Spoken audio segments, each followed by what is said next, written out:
നമസ്കാരം. കേരളത്തിന്റെ സാമ്പത്തിക അടിത്തറ അതീവ ഗുരുതരമായ പ്രതിസന്ധിയിലൂടെയാണ് കടന്നുപോകുന്നതെന്ന് വ്യക്തമാക്കുന്ന ധനകാര്യ സ്ഥിതി വിവര റിപ്പോർട്ട് പുറത്ത്. 2026-ൽ ഭരണം ഏറ്റെടുത്ത പുതിയ സർക്കാരിന് കടുത്ത സാമ്പത്തിക ബാധ്യതകളാണ് മുൻ വർഷങ്ങളിൽ നിന്നും ഏറ്റെടുക്കേണ്ടി വന്നിരിക്കുന്നത്. നിലവിൽ സംസ്ഥാനത്തിന്റെ മൊത്തം കടം 5.07 ലക്ഷം കോടി രൂപയെന്ന റെക്കോർഡ് നിരക്കിൽ എത്തി നിൽക്കുകയാണെന്ന് പുതിയ ധവളപത്രത്തിലെ കണക്കുകൾ വ്യക്തമാക്കുന്നു.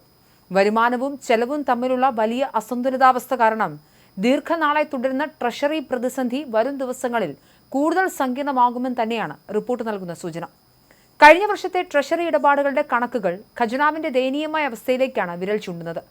RBIയുടെ അടിയന്തര വായ്പാ സംവിധാനങ്ങളെ ആശ്രയിച്ചാണ് സംസ്ഥാനം ദൈനംദിന ചെലവുകൾ മുന്നോട്ട് കൊണ്ടുപോകുന്നത്. 2025-ൽ മാത്രം 262 ദിവസം വെയ്സ് ആൻഡ് മീൻസ് അഡ്വാൻസിനെയും 84 ദിവസത്തോളം ഓവർഡ്രാഫ്റ്റ് സംവിധാനത്തെയും സർക്കാരിന് ആശ്രയിക്കേണ്ടി വന്നു. പോയ സാമ്പത്തിക വർഷത്തിലെ 10 മാസങ്ങളിലും ട്രഷറിയിലെ നീക്കിയിരിപ്പ് നെഗറ്റീവായിരുന്നു എന്നത് സ്ഥിതിവിശേഷത്തിന്റെ ഗൗരവവും വർദ്ധിപ്പിക്കുന്നു. അനുവദിക്കപ്പെട്ട വായ്പാ പരിധി പൂർണ്ണമായും അവസാനിച്ചതിനെ തുടർന്ന് ട്രഷറിയിൽ കടുത്ത ഓവർഡ്രാഫ്റ്റ് നിയന്ത്രണങ്ങൾ ഏർപ്പെടുത്തേണ്ട അവസ്ഥയിലാണ് നിലവിൽ അധികൃതർ ഉള്ളത്. സംസ്ഥാനത്ത് ലഭിക്കുന്ന ആകെ വരുമാനത്തിന്റെ സിംഹഭാഗവും ഉൽപാദനരഹിതമായ മേഖലകളിലേക്ക് മാറ്റിവെക്കേണ്ടി വരുന്നത് വികസന പ്രവർത്തനങ്ങളെ നിശ്ചലമാക്കുന്നുണ്ട്. ആകെ വരുമാനത്തിന്റെ 77% ശമ്പളം, പെൻഷൻ, പലിശ തുടങ്ങിയ നിർബന്ധിത ചെലവുകൾക്കായി മാത്രമാണ് ഉപയോഗിക്കുന്നത്. പുതിയ സർക്കാരിന് സർക്കാർ ജീവനക്കാരുടെയും പെൻഷൻകാരുടെയും ക്ഷേമബത്ത, വിലക്കയറ്റ ആശ്വാസ കുടിശ്ശിക ഇനങ്ങളിൽ മാത്രം 48,733 കോടി രൂപയുടെ അധിക സാമ്പത്തിക ബാധ്യതയാണ് വഹിക്കേണ്ടി വന്നിട്ടുള്ളത്. ഇത്തരത്തിൽ ഭീമമായ തുക ദൈനംദിന ആവശ്യങ്ങൾക്ക് മാറ്റിവെക്കേണ്ടി വരുന്നതിനാൽ നാടിന്റെ ഭാവിക്കായുള്ള നിക്ഷേപങ്ങൾ നടത്താൻ സാധിക്കുന്നില്ല.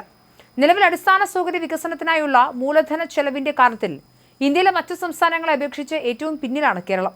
ആഭ്യന്തര ഉൽപാദനത്തിന്റെ കേവലം 1.3% മാത്രമാണ് മൂലധന ചെലവുകൾക്കായി സംസ്ഥാനം നീക്കിവെക്കുന്നത്. അതേസമയം മറ്റ് ഇന്ത്യൻ സംസ്ഥാനങ്ങളുടെ ശരാശരി നിരക്ക് 3.01%. സമാന്തര സാമ്പത്തിക സ്രോതസ്സായി പ്രവർത്തിച്ചിരുന്ന Kerala infrastructure investment fund board അഥവാ കിഫ്ബി സംസ്ഥാനത്തിന് വർദ്ധിവെച്ച ബാധ്യതകൾ ചെറുതല്ലെന്നും ധവളപത്രം കടുത്ത ഭാഷയിൽ വിമർശിക്കുന്നു. ബജറ്റിന് പുറത്തുള്ള വായ്പകൾക്കായി രൂപീകരിച്ച ഈ സംവിധാനം സർക്കാരിന്റെ നിയന്ത്രണങ്ങൾ പാലിക്കാതെ ഒരു സമാന്തര ഭരണകൂടത്തെ പോലെയാണ് പ്രവർത്തിച്ചതെന്നും റിപ്പോർട്ടിൽ കുറ്റപ്പെടുത്തുന്നുണ്ട്. നിലവിൽ കിഫ്ബിയുടെ പേരിൽ മാത്രമായി 21,000 കോടി രൂപയുടെ വായ്പയുണ്ട്. അത് യഥാർത്ഥത്തിൽ സംസ്ഥാനത്തിന്റെ നേരിട്ടുള്ള കടമായാണ് കണക്കാക്കപ്പെടുന്നത്. കൂടാതെ നിലവിലുള്ള പദ്ധതികൾ പൂർത്തീകരിക്കുന്നതിനായി 35,000 കോടി രൂപ കൂടി കിഫ്ബിക്ക് കണ്ടെത്തേണ്ടതുണ്ട്. പൊതുവിപണിയിൽ നിന്നും വായ്പ എടുക്കുമ്പോൾ സാധാരണ നിരക്കിനേക്കാൾ 1 മുതൽ 1.5% വരെ അധിക പലിശ കിഫ്ബിക്ക് നൽകേണ്ടി വന്നത് ഖജനാവിന് വലിയ നഷ്ടമുണ്ടാക്കി.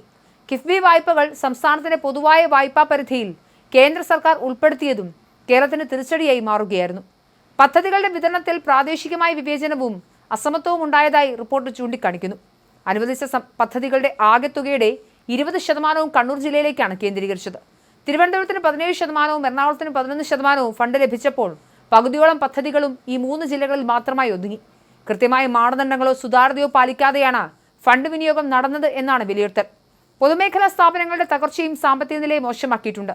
KSRTC, വാട്ടർ അതോറിറ്റി തുടങ്ങിയ സ്ഥാപനങ്ങളുടെ ആകെ സഞ്ചിത നഷ്ടം 78,851 കോടി രൂപയായി ഉയർന്നു. കടുത്ത പണച്ചൂട് കാരണം പട്ടികജാതി പട്ടികവർഗ ന്യൂനപക്ഷ വിഭാഗങ്ങളുടെ ക്ഷേമ പദ്ധതികൾക്കുള്ള വിഹിതത്തിൽ കഴിഞ്ഞ വർഷങ്ങളിൽ വലിയ കുറവ് വന്നു. കേന്ദ്രത്തിൽ നിന്നും ലഭിക്കേണ്ട സാമ്പത്തിക വിഹിതത്തിലുണ്ടായ കുറവും GST നഷ്ടപരിഹാര കാലാവധി അവസാനിച്ചതും തിരിച്ചടിയുടെ ആക്കം കൂട്ടി.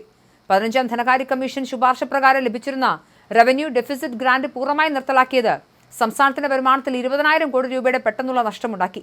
കേന്ദ്ര നികുതി വിഹിതം കുറയുന്നത് സംസ്ഥാനത്തെ സാമ്പത്തിക അസമത്വത്തിലേക്കും നയിക്കുന്നു. ആഭ്യന്തര നികുതി പിരിവിലെ പോരായ്മകളും സ്ഥിതി സങ്കീർണമാക്കി. ഈ സാഹചര്യത്തിൽ കർശനമായ സാമ്പത്തിക അച്ചടക്കവും കാര്യക്ഷമതയും ഉറപ്പാക്കാതെ മുന്നോട്ട് പോകാൻ കഴിയില്ലെന്ന് റിപ്പോർട്ട് മുന്നറിയിപ്പ് നൽകുന്നു. വ്യവസായ പുരോഗതി, സ്വകാര്യ മൂലധന നിക്ഷേപം ആകർഷിക്കൽ, പുതിയ തൊഴിലവസരങ്ങൾ സൃഷ്ടിക്കൽ എന്നിവയിലൂടെ മാത്രം ദീർഘകാലാടിസ്ഥാനത്തിൽ സംസ്ഥാനത്തെ സാമ്പത്തിക സുരക്ഷിതത്വത്തിലേക്ക് നയിക്കാൻ സാധിക്കുകയുള്ളൂ എന്നും ധവളപത്രം ശുപാർശ ചെയ്യുന്നുണ്ട്.